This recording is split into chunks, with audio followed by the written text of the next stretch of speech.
एक लंबे इंतजार के बाद सागर लोकसभा सीट से कांग्रेस ने चौथी लिस्ट के माध्यम से अपना प्रत्याशी घोषित किया है और वह प्रत्याशी है चंद्रभूषण सिंह बुंदेला गुड्डू राजा जी।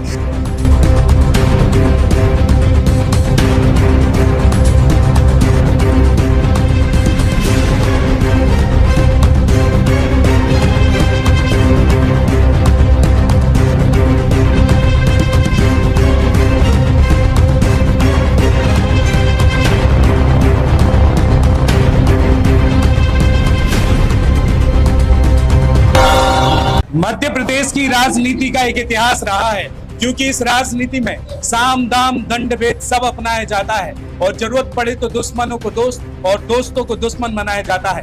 नमस्कार, मैं हूं आपके साथ में भूपेंद्र सिंह और आप रिपब्लिक सागर मीडिया के साथ में हैं। इस वक्त पूरे देश में लोकसभा चुनाव की सरगर्मी चल रही है। लोकसभा चुनाव की तारीखों का ऐलान हो चुका है। पूरे हिंदुस्तान में 7 चरणों में मतदान है। एक लंबे इंतजार के बाद सागर लोकसभा सीट से कांग्रेस ने चौथी लिस्ट के माध्यम से अपना प्रत्याशी घोषित किया है और वह प्रत्याशी है चंद्रभूषण सिंह बुंदेला गुड्डू राजा जी। सर, बहुत बहुत स्वागत है आपका हमारे इस चैनल में। धन्यवाद भूपेंद्र जी। क्या लग रहा है, अब इस बार आपको कांग्रेस ने है ना सागर लोकसभा क्षेत्र का प्रत्याशी बनाया है, क्या प्रभाव लग रहा है आपको? आप देख लें कि हमारे कार्यकर्ताओं में, नेताओं में कितना जोश है। ये जोश भाजपा में नहीं है, ये जोश कार्यकर्ताओं में है और इन्होंने ठान रखा है कि लोकसभा की सीट यहाँ से जीत के कांग्रेस से। लोकसभा 2024 के लिए भारतीय जनता पार्टी नारा लगा के चल रही है कि इस बार 400 लोकसभा सीटें पार करेगी। उसके तहत में पूरे मध्य प्रदेश की 29 लोकसभा सीट पे काबिज होना चाहती है, तो इस पर आप क्या कहें? ये नैरेटिव बना रही है भाजपा और पूरी मीडिया के द्वारा, ये सब सही नहीं है। आप देख लें, आप खुद सागर लोकसभा में घूम रहे हैं, भाजपा के क्या हाल है। कांग्रेस लोग जीत के जा रही है, कांग्रेस को क्षेत्रीय मुद्दे पे दबाव बनाया जा रहा है। क्षेत्रीय मुद्दा, हम लोग बुंदेलखंड के हैं, सब लोग बुंदेलखंड को आगे बढ़ना है तो हम लोगों को कांग्रेस जिताना। किन मुद्दों को लेकर अब है ना सागर के लोकसभा चुनावी मैदान में आएंगे? सबसे ज्यादा बेरोजगारी का मुद्दा यहाँ पर है। सबसे अहम है, आपको तेंदु पत्ते का काम चलता था, बीड़ी का काम चलता था, जिससे उसको खत्म करने से यहाँ के लोग जो युवा काम करते थे पलायन कर रहे हैं, उनको रोकना है। पलायन नहीं होना चाहिए, यहाँ के लोग को यही काम मिलना चाहिए। हम लोग जाते हैं। आखिर क्या कारण है कि कांग्रेस के कई वरिष्ठ नेता लगातार भारतीय जनता पार्टी में शामिल हो रहे हैं? भाजपा घबरा रही है और तोड़ मोड़ काम कर रही है। लोग कमजोर है, वो जा रहे हैं। मजबूत हमारे साथ खड़े हैं, अभी भी मजबूत है। देख लें आप कितने मजबूत लोग हैं। ये सब नहीं है। जब भाजपा अपना काम कर रही है, करने दो। हम लोग कांग्रेसी बहुत मजबूत है। हमारे अध्यक्ष जी बैठे, सब लोग बैठे, कांग्रेस बहुत मजबूत है, पूरी ताकत से लगे हैं। राहुल गांधी की भारत जोड़ो न्याय यात्रा मध्य प्रदेश से निकल कर गई, उससे कुछ फर्क पड़ा चुनावी पड़ा है? बूस्ट हुआ, कार्यकर्ता बहुत बूस्टअप हुआ है, बहुत मजबूत हुआ है और जोश पैदा हो गया उस यात्रा से।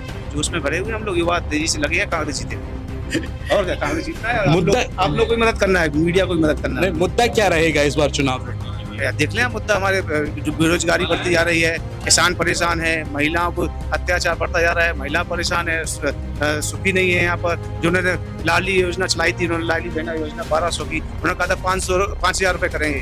कहाँ किया 5,000 रुपए? झूठी बातें हैं। अब क्या भूल गए? अब आपको 5,000 दो ना, क्यों नहीं दे रहे हो?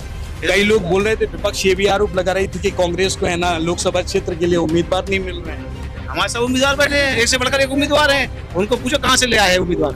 हाँ, लोग पूछो कैसे बात कर रहे हैं, सब मजबूत है। सागर संसदीय क्षेत्र देख रहे हैं। सागर संसदीय क्षेत्र में जब विधानसभा चुनाव हुए थे तो 7 पे भारतीय जनता पार्टी आई और 1 पर कांग्रेस आई, लेकिन लगातार उस समय दावा किया जा रहा था कि 5 पर कांग्रेस आएगी। अब लोकसभा चुनाव में क्या उम्मीद है? उस समय भी हम लोगों ने पूरी ताकत से मेहनत की थी और आपको पता है कि मोदी का प्रोपेगेंडा क्या है। उन्होंने ईवीएम सेट करके हमारे साथ हमारे सारे प्रत्याशी सुरेंद्र चौधरी जी बैठे हैं, साथ में हमारी विधायक बैठी है बीना से, जिनने मेहनत की है। तो इन सब लोगों से आप पूछिए, आज भी जनता ये कहती है कि हमने वोट आपको दी है, ये वोट कहाँ गई? तो ये सारा खेल इन्होंने ईवीएम के माध्यम से सेट किया है। हम तब भी जीते थे। अगर ये मामला नहीं होता तो सुर्खी में आप 2000 से नहीं जीतती। तो यही है कि ईमानदारी से चुनाव होगा और हम लोकसभा में इनको करारी मात देंगे। ईवीएम की विश्वसनीयता पे लगातार सवाल उठ रहा है। अगर 8 में से 7 पर भारतीय जनता पार्टी है, अगर ईवीएम सेट होती तो बिना पर क्यों कांग्रेस? ये उनकी सेटिंग रहती है। जब वो 6 सेट कर सकते हैं तो 6 सेट कर देगी। भैया 1 तुम जीत जाओ, 6 हम जीत रहे हैं, समझ रहे? 60,000 से जीतते, जो उतने जीते हैं 9,000 से, तो उनका सेटिंग है। दिग्विजय सिंह जी बार बार कहते हैं, बार बार प्रूफ देते हैं कि सारा खेल ईवीएम का है। आपको क्या लगा? आप तो बिना विधानसभा जीती हैं और विधायक हैं वहां से, कैसा आपको लग रहा है लोकसभा चुनाव? देखिए, हमारा जो लोकसभा प्रत्याशी काफी मजबूत है, क्योंकि कांग्रेस पार्टी ने सारे सर्वे के आधार पर सारे कांग्रेस के कार्यकर्ताओं से पूछकर ही ये टिकट दिया है। और निश्चित रूप से मानिए कि इस टिकट होने से एक एक कार्यकर्ताओं में काफी जोश है और उनको निश्चित रूप से मानिए कि जो हमारी सागर लोकसभा 20-25 सालों से नहीं जीत पाई, इस बार वो जीत हासिल करेगी। मैं तो चूंकि बीना विधानसभा में रहती हूँ और मैं इससे पहले महिला कांग्रेस की जिला अध्यक्ष रही हूँ, तो मेरी सारी विधानसभाओं से टच है और मैं हमेशा कार्यकर्ताओं से बात करती हूँ कि आखिर माहिल का है, किस पक्ष में जा रहा है। उन्होंने कहा सीधा कांग्रेस का पक्ष है। पूरे मध्य प्रदेश में जहाँ सरकार बननी थी हमारी कांग्रेस पार्टी की, वहां पर इनने ईवीएम को सेट कर बनाई हुई है। मैं अपने बीना विधानसभा की बात करती हूँ, हमारे करीब 232 बूथ पर थी, जहां पर हम लोग को हर एक बूथ का समीकरण मालूम था, जहां हमारे 30-35 हजार से जीतते। लेकिन चूंकि भारतीय जनता पार्टी ने 20,000 या 25,000 सेट की हुई थी, मेरा चुनाव का अंतर था 30-35 हजार, आज हम 6,500 से जीते।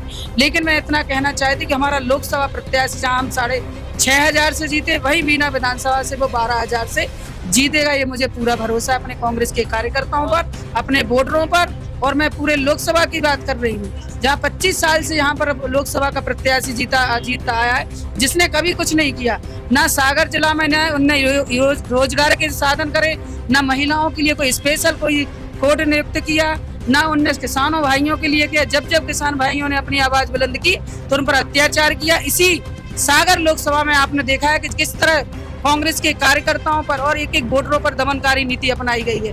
लेकिन कांग्रेस का एक एक कार्यकर्ता उन विषम परिस्थितियों में खड़ा रहा है और उसको निश्चित रूप से मानिए कि कहीं न कहीं कांग्रेस का एक एक कार्यकर्ता इस जो दमनकारी वाली नीति अपनाई है उसको ये खत्म करेगा। और ये उसको भरोसा है कि हमारा सांसद यहाँ से निश्चित रूप से जीत कर जाए। और भी काम करें। आपको नरियाली क्षेत्र से है ना टिकट मिला था, विधानसभा क्षेत्र से। अब लोकसभा चुनाव को आप किस तरीके से देखते? लोकसभा चुनाव इस प्रदेश में और इस देश में 35-32 सालों से सागर जिले को सांसद भारतीय जनता पार्टी को मिल रहा है। हम प्रदेश जिले की जनता से यह पूछना चाहते हैं कि भारतीय जनता पार्टी जिन जिन वादों को लेकर लगातार 4-5 चुनाव जीती है, वह वादे क्या हुए, उससे जनता को क्या मिला, इन सारे मुद्दों को लेकर हम लोग जाएंगे और हमारी पार्टी का घोषणा पत्र आएगा, उसके आधार पर हम लोग जनता के बीच जाएंगे। और निश्चित तौर पर कांग्रेस पार्टी के पक्ष में मतदाता का मत है, मन बना चुकी है, इस बार बदलेगा। लोकसभा क्षेत्र में फर्क लगेगा भारतीय जनता पार्टी के सामने? भारतीय जनता पार्टी से महिला प्रत्याशी लता बार अब गुड्डू राजा बुंदेला जी को उतारा है यहाँ पे, तो क्या मतलब जनता में क्या प्रभाव पड़ेगा? जनता में सीधे तौर पर कांग्रेस पार्टी में जो राहुल गांधी जी ने जिस तरीके से ये अभी न्याय यात्रा निकाली है, आप स्पष्ट तौर पर देखिएगा कि जिस तरीके से आज कारोबारी न्याय मांग रहा है, महिलाएं न्याय मांगे, SC ST OBC माइनॉरिटी के सारे लोग आरक्षण को लेकर मांग रहे हैं। संविधान खतरे में, सब जानते हैं इन बातों को लेकर। आज हम लोग जाएंगे और निश्चित तौर पर उस न्याय की लड़ाई लड़ेगी, उसके लिए हम लोग प्रयास करेंगे। भारतीय जनता पार्टी का नारा चल रहा है 400 पार का। उस 400 पार के तहत 29 लोकसभा सीट पर काबिज होना चाहती है। छिंदवाड़ा जिले में भी काफी उठापटक हुई है, आपको पता है। क्या लग रहा है इस पर? भारतीय जनता पार्टी झूठ बोलने वाली पार्टी है, धोखा देने वाली पार्टी है और इसी आधार पर वह लोगों को पुनः झूठ बोलना चाहती है। लेकिन झूठ कब तक चलेगा? आखिरकार झूठ बोल कर आपने जनता को हर बार मुद्दे बदलते हो, इस बार फिर मुद्दे बदल के जा रहा है। जनता इस बात चीज को समझती है, कांग्रेस पार्टी इस बात को पहुंचाने का प्रयास करेगी। जैसा कि आपने देखा कि अभी हमने सागर लोकसभा क्षेत्र से कांग्रेस के प्रत्याशी चंद्रभूषण सिंह बुंदेला यानी कि गुड्डू राजा से बात की। इसके साथ में बीना विधायक निर्मला सप्रे भी थी और कांग्रेस के पूर्व मंत्री रहे सुरेंद्र चौधरी से भी हमने बात की। अब सागर लोकसभा क्षेत्र का परिदृश्य क्या होगा? एक तरफ भारतीय जनता पार्टी से प्रत्याशी लता बानखेड़े हैं, तो अब कांग्रेस ने गुड्डू राजा को चुनावी मैदान में उतारकर दांव खेला है। 7 मई को यहाँ पर मतदान है और 4 जून को मतगणना के चुनावी नतीजे आएंगे। अब देखते हैं कि यहाँ की जनता किस प्रतिनिधि को स्वीकार करेगी और किस प्रतिनिधि को नकार देगी। फिलहाल इस एपिसोड में इतना ही। मैं भूपेंद्र सिंह, रिपब्लिक सागर मीडिया की ओर से आप सभी से विदा लेता हूँ। जय हिंद, जय भारत। रिपब्लिक सागर मीडिया को सब्सक्राइब अवश्य करें और आप हमारी आने वाली सभी वीडियो को देखना चाहते हैं तो आपको उसके लिए घंटी जरूर दबानी पड़ेगी, ताकि आपको सभी वीडियो की नोटिफिकेशन समय समय पर मिलती रहे। रिपब्लिक सागर मीडिया पर जो भी वीडियो आएगा वह सच की कसौटी पर कसकर ही आएगा।